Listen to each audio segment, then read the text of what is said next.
Welcome to the Secrets of Confident Women podcast, where you'll learn all the best tips, tricks, and practical techniques for building the confidence levels you've always wanted.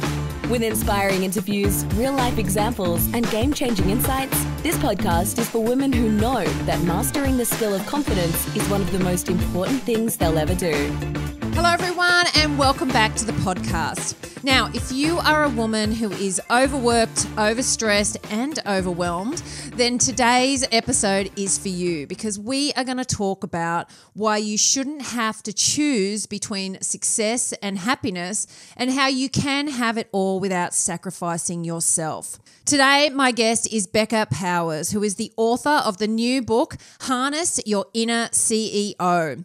Becca is an award-winning high-tech sales executive and motivational speaker with over 20 years' experience working for Fortune 500 giants such as Dell and Cisco. She has won 3 Salesperson of the Year awards, was responsible for a $400 million budget, a department of over 100 people, and was awarded 6 President Clubs for overachieving sales quotas. So this woman knows busy. From growing up with musician parents who flirted with addiction to dropping out of college and becoming a single parent of 2 by the age of 28, Becca's guts and grits journey to success reaches beyond business. As a coach and motivational speaker, Becca now empowers women to prioritize themselves, their passions, and their worth by being the CEO in their own lives. That they have the power to make decisions and make their life the thriving, prosperous, and joyous one they've always wanted. Her new book is fabulous. It's eye-opening at just how stressful corporate America can really be, and a real inspiration of someone who was overworked to the point of illness and low self-worth to reclaiming who she was and reigniting her passions. So, Becca, I'm thrilled to welcome you to the Secrets of Confident Women podcast. Thank you, Jodie. I'm super excited to be here. It's great. To start off with, why don't you tell us a little bit, obviously I've given us a little snapshot in the intro, but a little bit more about yourself and your journey. Yes, and I would love to do that through a story, if that's okay. Of course, we love stories. Always frames it well for the listener. So, Jodie, you gave me a great intro, so I think that I can spare letting everybody know about my background because I have 20 years in corporate America and have spent lots of time as a sales leader. So my story kind of stops and restarts on the bathroom floor. And so I'll explain here in a moment. Yep. So if we rewind the clocks to 2013, I was a regional sales manager for Dell in my mid-30s. And I was feeling pretty confident and just like proud of myself. I'm like, I got a pretty prestigious role, big company, all that. Well, I'm also, as you mentioned, a very passionate person. And when I'm in sales leader mode, I'm tied into missions and I'm really big on mission mantras and things of that nature. So my mission mantra as a sales leader is people before profits. Great. Yep. Love it. And yeah.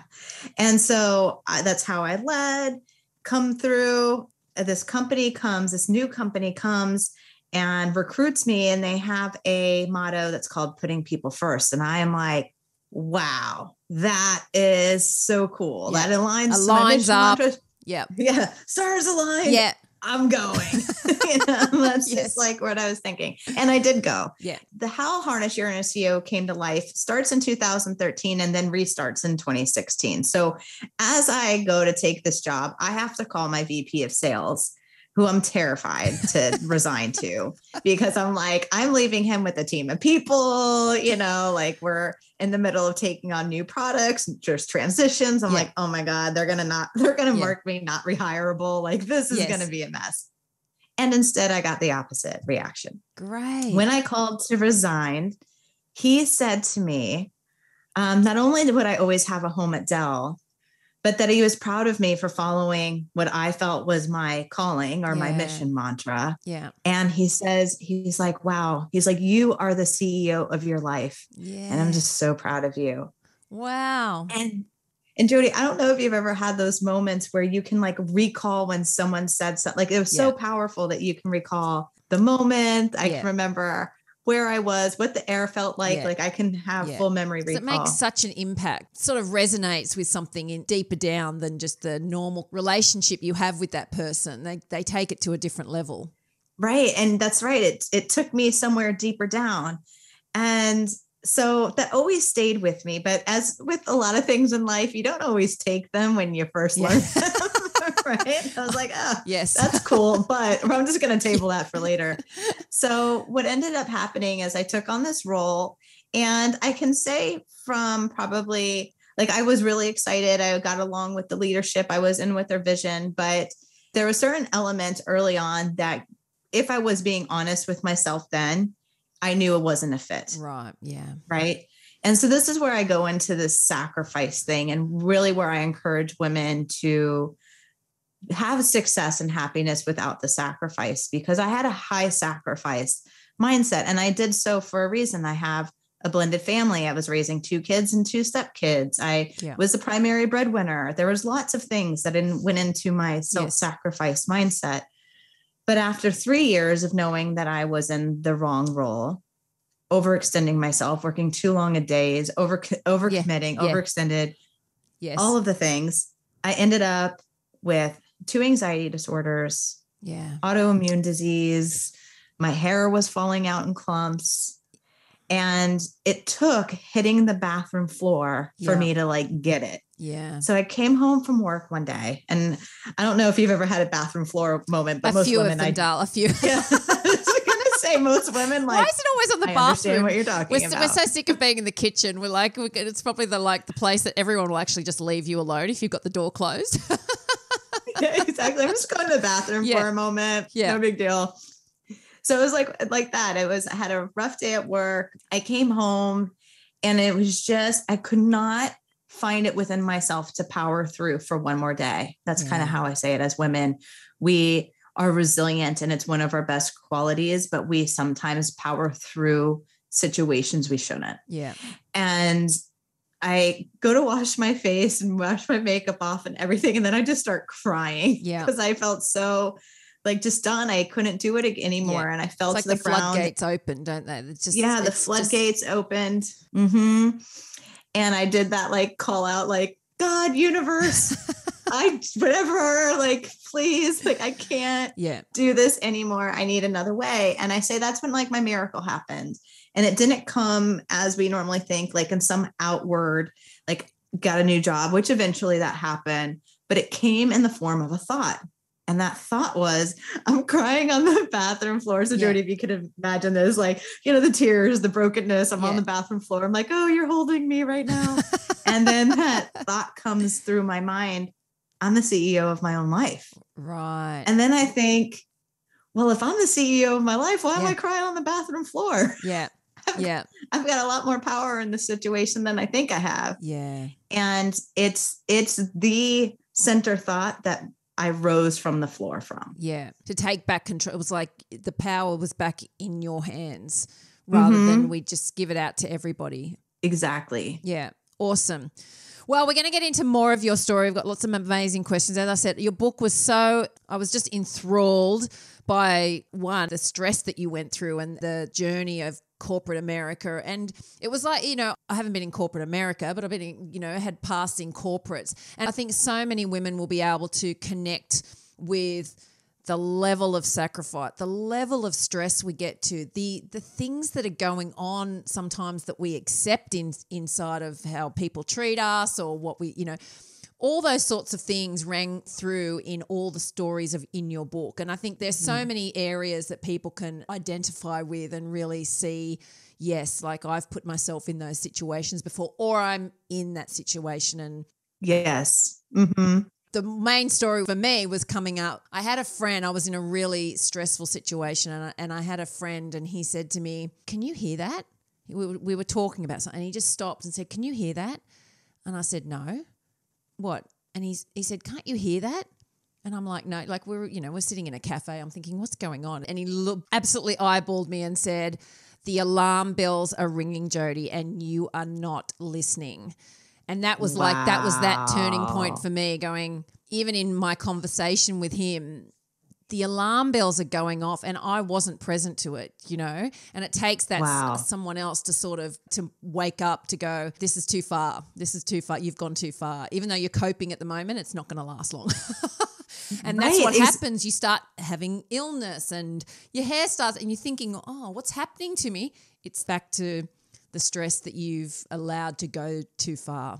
And that's it. It's like, I could, if I wanted to point blame, I could try to, but at the end of the day, to your point, I'm the one that allowed all of the behavior. Yes. I allowed all of it. Yeah. And that's why we've got to take back that power as the CEO, which is so greatly named book. I loved it. So anyway, to start with, we have a couple of questions that we ask all of our guests, just because this is the confidence podcast and we're all about confidence.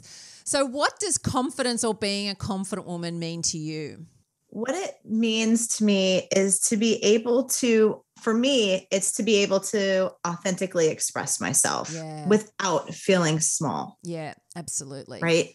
There's this piece of us that sometimes hides when we go to express ourselves. And for me, that's that would be my ideal of confidence. No, absolutely. I love it. And when do you think you're the most confident version of yourself? When I'm at work and when I'm talking about like women empowerment and things like that. Yeah. I love it. Same. Okay. So we're going to get into the bit more of the book. So the book maps your journey from a toxic work environment, as we've sort of touched on, exhausting work days. At that point, there was trouble at home and an emotional rock bottom where you were overworked yourself into an autoimmune disease, as you mentioned, an anxiety disorder, to creating a life that you love with newfound passion and prosperity. You state that the life of your dreams shouldn't come at an unsustainable price and that women shouldn't have to choose between success and happiness. But so many of us feel that we do. So when did you first embrace this concept of you as a CEO in your life? Obviously on the bathroom floor, but what happened from that point? What did you do then? Well, I want to frame it kind of where you were just going, where I took my power back there on the bathroom floor. I was like, I'm the one that has choice in this matter. Yes. And I don't know that I really thought about what the next day was going to look like. I just knew that it was going to be different. Right. And when I went into work the next day, I started saying no instead of yes. And that was by far probably the scariest thing that I have done, because I am a people pleaser. Yes. So many of us are. I'm like wired for people pleasing. I do find a sense, especially in the past, not as much now, but found my sense of self-worth in the validation and approval of other people. Yes. It's just, that's what I mean. That's not sustainable. Yeah. You can't go your whole life like that. Otherwise your hair is going to start falling out. Yeah. So for me, it just started simply by, it's simple but hard, saying no, like, no, I'm not taking on that extra this, or I'm not attending that meeting. Or maybe it was also no at home. Like, no, I can't do soccer practice and this. It just, I needed to start getting myself back. Yeah. And it took one no at a time until I had enough space to feel myself again. Absolutely. And I think that's often a thing in my coaching program. I mean, actually, a lady I was coaching just the other day, she's a serial people pleaser, has said yes to everything and is finding it in the workplace very challenging to say no to colleagues. And we were talking about how people just, it's not up to them to manage how busy you are in your schedule and your life and your stress. They're just going to ask because they're trying to delegate, or they're trying, and I was explaining to her, they're not thinking about your whole schedule, or that, someone else from another department has already asked you to commit to, they're not looking at that. So it's taking that responsibility that you've got to manage that and be clear. And we actually wrote out a whole lot of ways to say no, because the actual NO word is really challenging to start with sometimes, especially if you're a serial yes person. So Agreed. There was we gave her a list that she put on her computer, because she's still working from home. And I said, put it on the side of your laptop. So there's like some statements that she felt more comfortable with that wasn't just, no, I can't. No. And just starting to build that new part that she felt comfortable with the words actually coming out of her mouth, being able to start taking back control and putting her boundaries in place. And that's a really good point, because even though I think it's easier to illustrate saying no instead of yes, but even for me, they weren't straight no's. They were like, would you be able to ask somebody else? Like I would just kind of divert. Yes. But that's what I was doing, was saying no, but the words came out much different. Yeah. Yes. Yeah, because it's building a new neural pathway, because it's automatic for us to go, yes, okay, yes, it's like brushing your teeth with the other hand, and it's really awkward initially and it's strange. It is so awkward. But it's practice. It's just building that practice. It's practice, and it's a little painful until it's not. Yes. And I just want to share with you that, and I did write it in the book too, but there was a point that I was not included, in as many meetings. I was no longer, once I diverted enough to other people, they got the hint, and then they started not asking me anymore. Right. And then I was like, I'm not being involved. I wanted to be like, I'm just kidding. I'm available. But, I didn't. Yeah. And that's, if anyone's listening and you're in that transitional period of you're just starting to use your voice and you're just starting to say no and you're just starting to put in boundaries, keep going. Yes. It's going to be uncomfortable, but on that other side of uncomfortable, I found space. Yeah. I reconnected with myself. I was like, oh, I can feel the tension in my shoulders again and understand that it's coming from this. I was bypassing, like I knew I was pain. I felt chronic stress. Yeah. But I was like, oh, something's wrong with me. I need to go to the doctor. Yeah, there's something wrong with me. I'm not listening to what my body needs. Yes. The alarms were ringing and you're not listening, Becca. Yes, Jodie, the alarms were ringing and I was not listening. Yeah. No, that's a great point. And I think once you get to where you're saying you push through and you get to that place of space, then you can start saying yes again to things that are important, or things that are really meaningful, or that you really want to do, or that meetings you really want to be involved in, but you have to get there first. You have to sort of strip it back a little bit before you can start adding things that do enhance your life, that do mean something to you. You are speaking my language. I'm like sitting here like, yes, I just want to scream, yes. I mean, that's even, and that's why I wrote the book in the 3 parts of power, passion, prosperity, because it started with me having to take my power back and just letting that space develop. And then once I had more space and time to know me again, I was like, what is it that I want? Yes. What is it that lights me up? What fires me up? What brings me life? Yeah. And like, it did include some yoga, but it also included, creating yoga t-shirts, like different things unfolded for me that brought me happiness. Yes. And that's where, I kind of say when the self-sacrifice model just isn't sustainable and it doesn't work. I have a very full plate and I had no intentions of quitting my corporate gig and going full-time yogi or anything, but guess what? When I was able to sprinkle some of the things that filled me up back into my life, more prosperity entered. And that blew my mind. I was like, all this time I chased the success. Yeah. And really all I had to let the success just like flowed in rather than me like pushing it in. Yeah. It's trying to fit square pegs in round holes, trying to make something happen. And when you stepped back, it showed you a different way, that there were other options possibly. Yeah. Awesome. Yeah. Now, career women often feel like we need to make sacrifices to have highly successful careers. But unfortunately, what often gets sacrificed is our family, our health, or just existing in what you call the overs and the unders, which I loved this part of the book. Mm-hmm. We were overworked, overstressed, overwhelmed, undervalued, underappreciated, and underestimated. So how do we become the proud owner of all aspects of ourselves and use that power of the word and, after you've said the no, then we go to the and, to claim our success and our happiness? No, I really feel that. Thank you for bringing in the power of and, because I feel like a lot of that starts there with this self-sacrifice kind of model that I think we've just kind of grown up. Like I thought it was normal. I was like, Absolutely. Oh, this is what career work women hard do. And you power through and And I might mention you've also got 4 children, 4 teenagers at this point. So, as I said in the beginning, you know busy, doll. Yeah, there was a lot going on. Yeah. So, but what I found is that my thinking had a lot to do with the stress I was putting on myself. Right. So you mentioned the and. So I was like, oh, I can either at this moment in time, like I felt like I always was wearing metaphysical hats. Like right now, I'm the corporate woman. Yep. Then I go home and I put on my mom hat. And so I had all these metaphysical hats. And I never allowed myself to be whole. I never allowed myself to be a corporate woman. I never allowed myself to be a leader. I never allowed myself to be a mom all at the same time. Right. It was like an or. You had to be in this domain or another domain. Right. And when I finally just got frustrated with that feeling of that polarizing feeling, I said, enough. I am a good mom and I'm a corporate badass. I am a yogi and I'm this, I'm all of these things. And I felt like this expansion almost come out of me.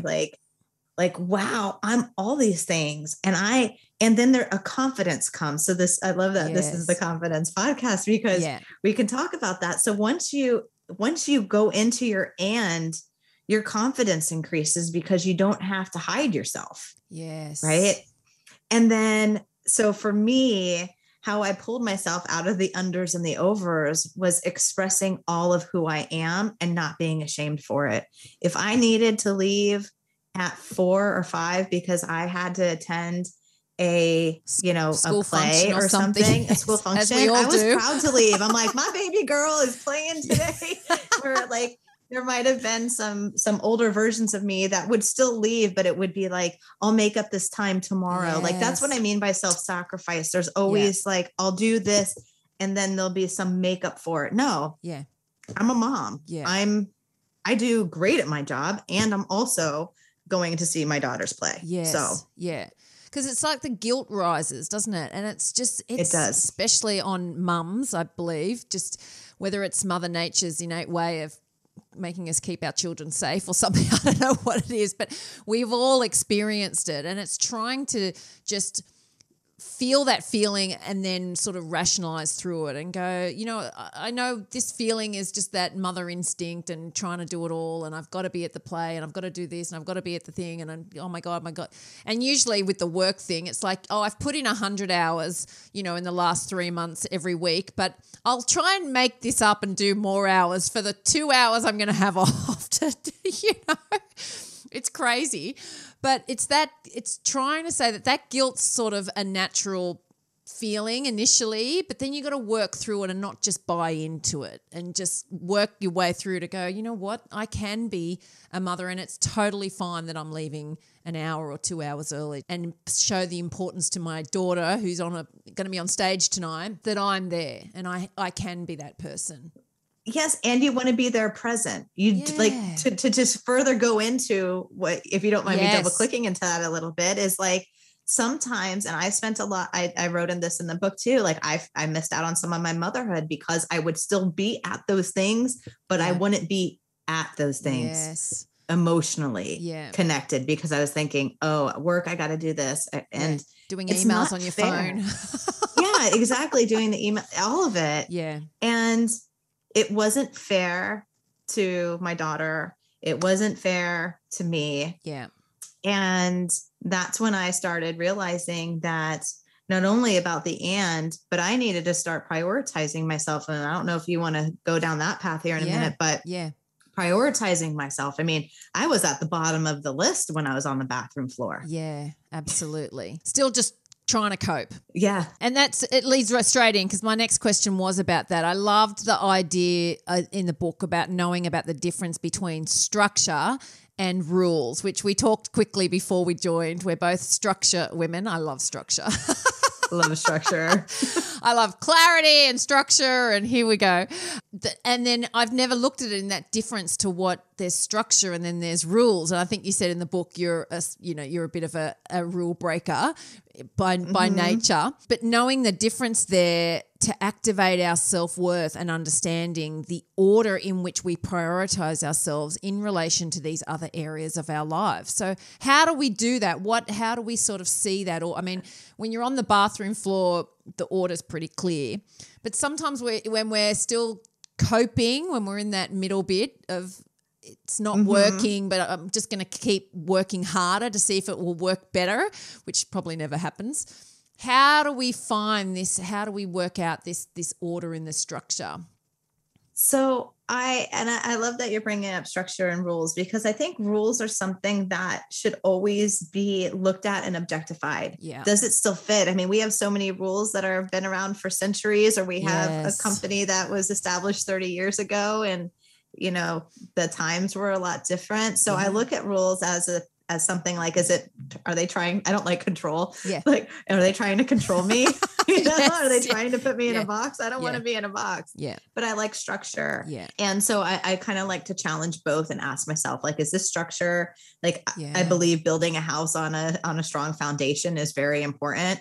But if you told me I only had to have white windows and I wanted black, I'm like, that's a rule. That's not structurally going to impact anything. Yes. Yeah, absolutely. You know, I want black windows. Yeah, exactly. So that's kind of how I like to say it to people. Is it something that could, change, or is it really something that you need to build upon? But as far as, prioritizing, I think it's really in something that you could do is just choice.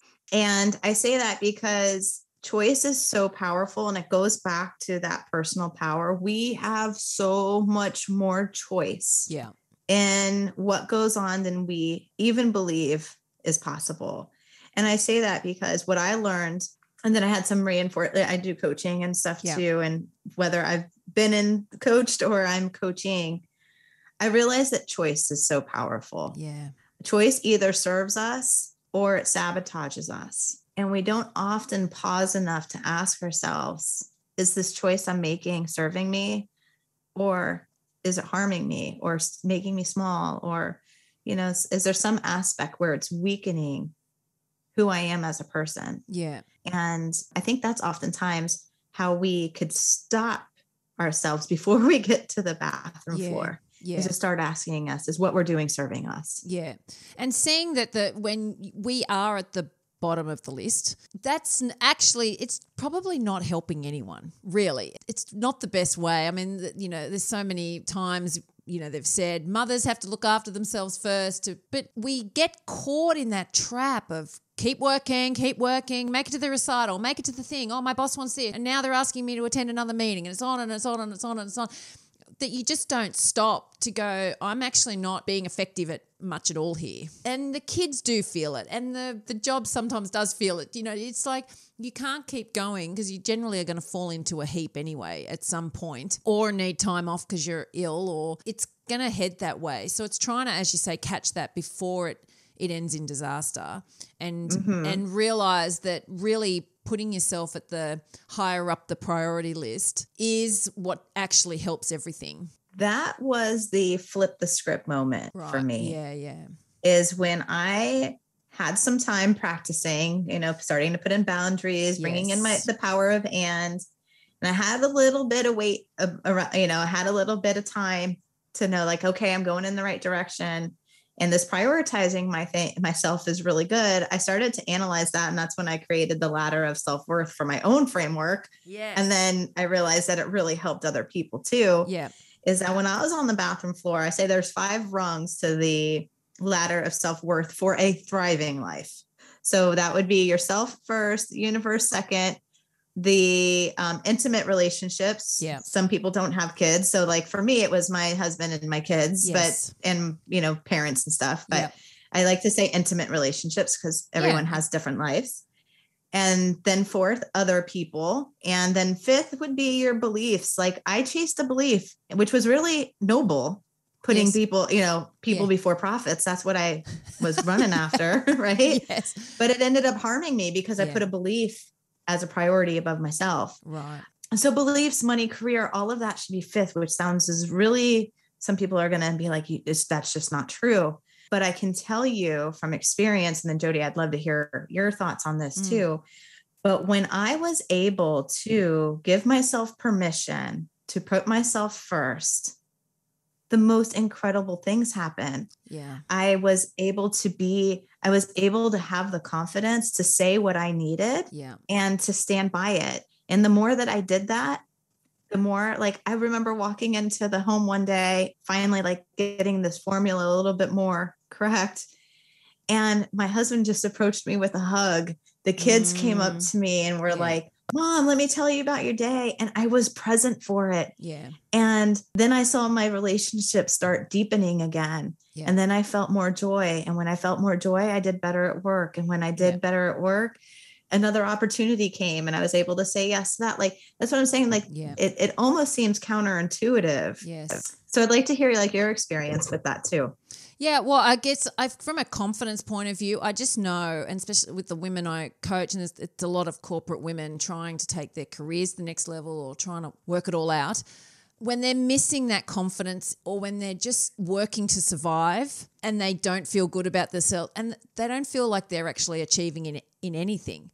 And it just chips away piece after piece. It takes away from them. And then they feel guilty when they do this. They feel guilty when they do that. They can't make it to this. They don't feel like they're achieving at work. And it's like coming from all angles. But really, that core, and, you know, we talk about confidence as the foundation for anything you want to achieve in your life. Because if that's missing, or if you're in a relationship that's just chipping away at you piece by piece by piece by piece, it's so hard to just be happy in your life. It's so hard to achieve in your life. It's so hard to do anything, because it's almost like you're trying to. Actually, I spoke with a podcast guest last week and we were talking about it's like trying to hold a beach ball underwater, and it's exhausting because it's so exhausting. Trying to be someone you're not. But when you can take back some of that power and stand up for yourself and put boundaries back into place and be doing the things in your life that you want to do,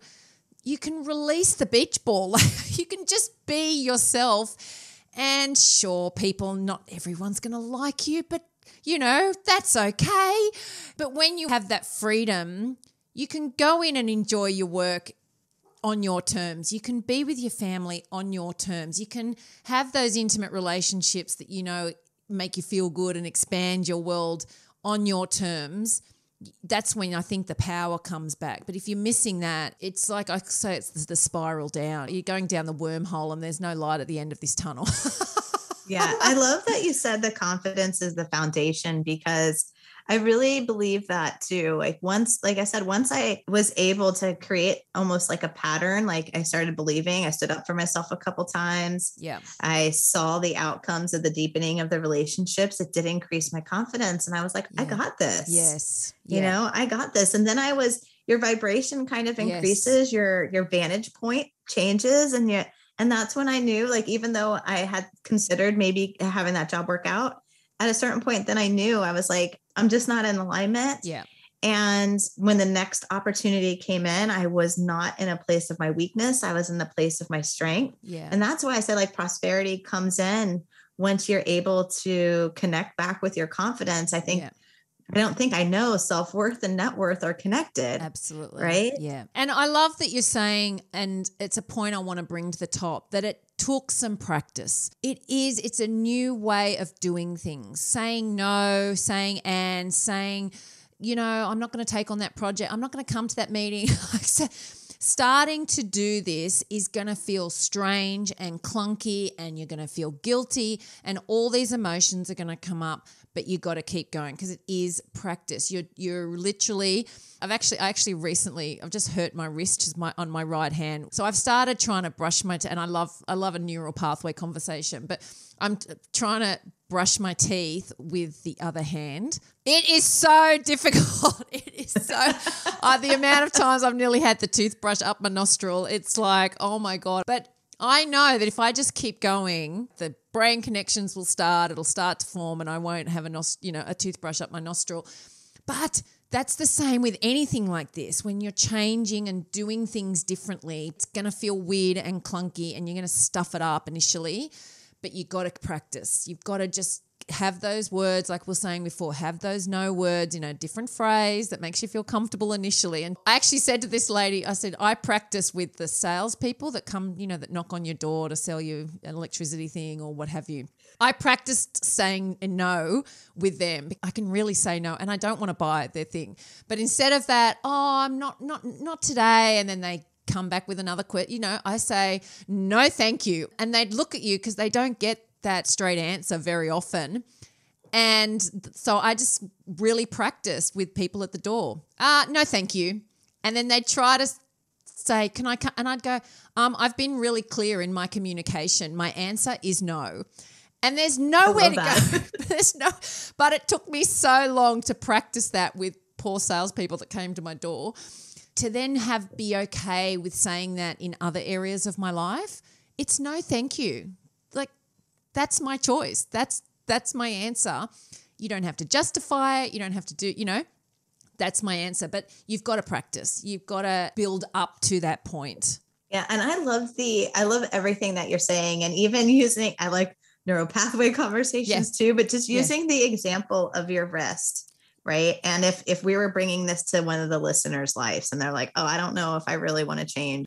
My question back is, okay, well, how painful is what you're going through? Yeah. Do you want to keep feeling that pain? So if you weren't open, Jodie, to using your left hand, your brain is going to say my right hand actually is the one that should be doing this. But when you go to use your right hand, it hurts. It hurts. Yep. It's painful. So you have to use your left hand and start practicing to relieve the pain of the right. Yeah. And I just say that, that what you just said was summarized so perfectly for a listener. If you were applying that lesson to your life, you could keep going on the way that you're going, but eventually the pain is going to be unbearable. Like Jodie's right wrist, the pain becomes unbearable and you have to use your left, and it's just going to take some practice. Yeah. So if you're not wanting to experience the unbearable pain, you can start practicing with some of these tools. Yeah, absolutely. And saying no thank you to salespeople at the door is a great place to start. That's awesome. Because they don't care really, they're on to the next house anyway. They're even expecting a good no. As you would know from being a great salesperson, they're expecting no's. You expect a no. I've had many no's. Yes, that's right. Many no's. Now, the last question in the book I want to talk about was I was drawn to the section in your book that said you created your fan club to stay confident, which is something we discuss as a vital ingredient for women building their confidence all the time. So why do you feel that this is important, and what should we consider when building our own fan clubs? So to answer the first thing, the reason you should have a fan club first is because we second guess ourselves. Even confident women, we second guess ourselves. Yeah. Right. Yeah. And what I realized that truth about myself. I'm like, I just got my confidence. I just got my clarity, but I know I'm going to slip up. Yes.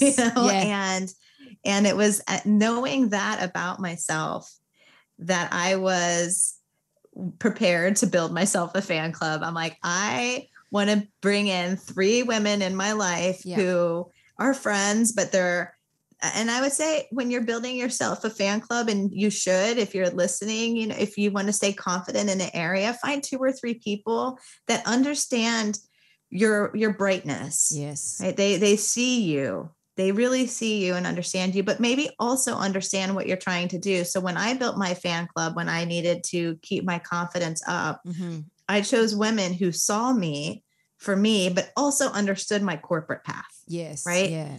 And understood where I was going, so that if I was talking to someone who maybe saw me, but didn't understand the path that I was trying to take, I might not get the support I needed to stay confident. Yes. Yeah.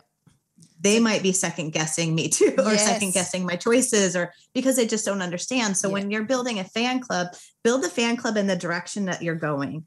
Oh, I love that. Yes. Who are helping you, the future you, be the future you. The future you. Yeah. Mm-hmm. Yeah, no, that's great. I love it. Okay, so we finished every episode with 6 questions we ask every guest. So, Becca, what do you wish every woman knew? That you are already whole, complete, confident, and beautiful. You don't need to change anything. Yes, I love it. Great. And what is your superpower? Although I have a feeling you have many, but pick one. The one that's coming to me right now is being connected with passion. Oh, yeah, love it. Yeah, awesome. And we've got a shoe thing going on, as you might have seen. So when are you the most confident, in heels or flats? Or we have had snow boots, Wellington boots, bare feet. We've had a few other additions to that. So I would say nowadays I would go flats, Okay. but definitely the 30-year-old version of me would have been heels all day. And even like my book cover has flats and heels because it's both. Yeah. We've got a stiletto. I don't know if you can see in the back there, but we've got a stiletto on our book because it was like this whole heels thing. But yeah, no, I loved when I saw the cover of your book with the heels, like, oh yeah, and it's red, so that speaks my language, of course. Absolutely. Your favorite quote or rule that you live by? Right now the Einstein one that's coming to me, like the definition of insanity is doing the same thing over and over again and expecting different results. And I also think that fits the framework of this conversation. Yes. Pretty well too. Absolutely. Yeah, that's a good one. Who inspires you and why? Oh, who inspires me and why? I'm inspired by a lot of people, but recently I think that I'm going to default to my kids as they become their own adults. My son's going to be 18 in a couple days and my daughter's 20. I've just seen them become adults and start building their own resolve and have their own opinions. And it's just really, it's inspiring to me to watch them come into their own. Awesome. Yeah, it is. And finish this sentence. If I had even more confidence than I do now, I would rule the world. Yeah. I would be doing so many things. I would be writing more books and going on stage and just trying to do everything I can to empower women, which I'm already doing, but at a much bigger scale. Yeah. You just keep the journey going. Have you been asked about the second book yet? I know when I released my first book, the questions I started to get asked was, when's your next book? I was like, I've just finished the first. Like, I don't know why that's an all. Jodie, yes. Everyone's asking. I'm like, really? I planned on promoting this one for like a year. I know. It was like my first one, I said, it's really like my third child, because birthing that book was pretty much as hard as the first two. Jodie, I gave birth to that book for 18 months. I know. It's full on. I know. So yes, so there you go. But yeah, it sounds like you're on your way, and I'm sure whatever opportunity comes your way, you'll have built this foundation, which we've been using, the foundation and the structure of your confidence to be able to say yes. I'd love to finish this episode with a quote from your book that really resonated with me and I think is going to be a lovely finish to our conversation today.